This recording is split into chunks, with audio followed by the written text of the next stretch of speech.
Good morning and welcome to another story from my book, Shamanic Journey, Crossing the Portal from 2020 to 2021.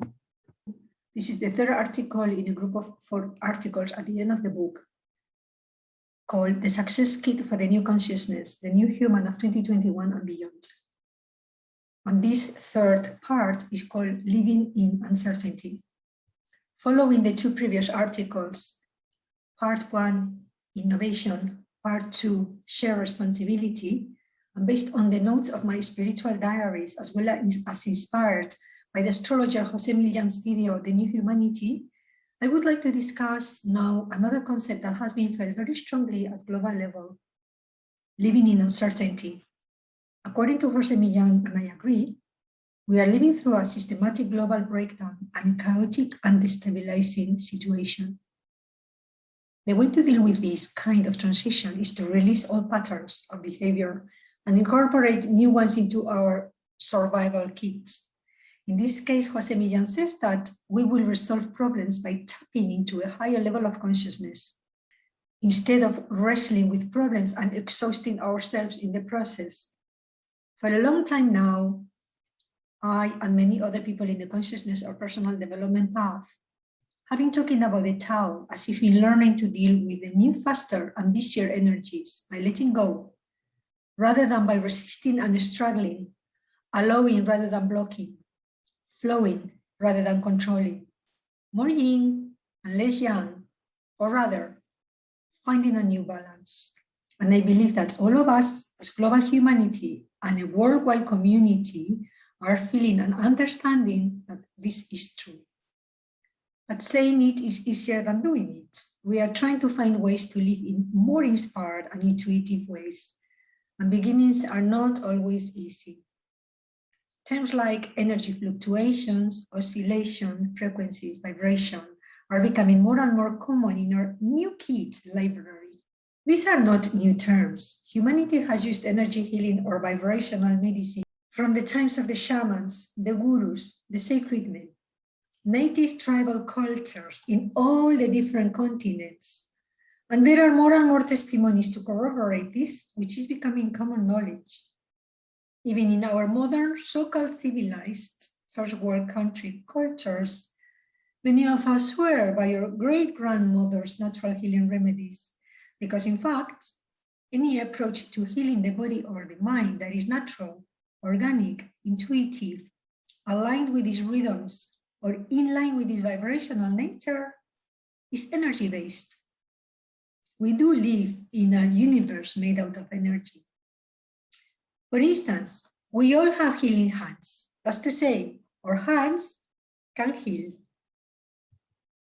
Some of us open our hand and heart chakras by means of specific healing systems, in my case with Reiki, but we can all in fact put our hands on the part of our body that hurts and transfer heat or energy to heal it. We don't really need to be officially a Reiki practitioner or have been trained in a specific healing modality in order to have healing hands. However, it is obvious that mastery comes from practice. So if you practice your healing modality regularly and in a focused manner with intention to heal, you will become a stronger healer. In that sense, you may want to go to a shaman or healer in order to shift an energy block in your body rather than doing it yourself if you don't feel very confident or strong with the force, so as to speak. But is there any difference between a professional healer or a mom who embraces her child when he or she gets hurt and places her hands on them, transferring her loving energy in a way that the child can physically receive and benefit from it? Maybe not. Because we all know that the highest form of energy is love. The question here is, since in modern humanity we use our logical side of the brain more than our creative side on a day-to-day basis, we don't always find the point of trust that is needed in order to let go of the control of the outcomes we expect to see. Hence, we do not allow the universal energies to fill the blanks. This is where I feel that a point of balance is needed.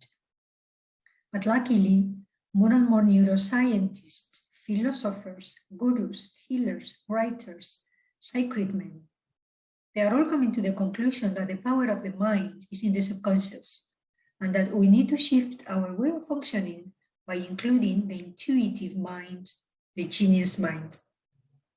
This means that we are all potentially geniuses, and we haven't learned yet to tap into this power, but we are intuitively following the tracks of those before us. Simply said, we need to learn which are the right clues for us to move forward as a human family, and which should be left in the memory of the universal subconscious libraries as the result of our experiment. So far, the outcome of our experiment in trial and error. And the good news is that slowly but surely, we are becoming little geniuses as we learn about the secrets of the ages of how the mind works. The neural networks, the biological factors such as proteins or neurons, brain waves, heart-stomach-brain connection, altered states of consciousness. A vast field of information keeps opening up for us, and we are making the associations. Each one of us is, at our own pace, learning to recognize, accept, develop, and express our higher potential via our own natural gifts.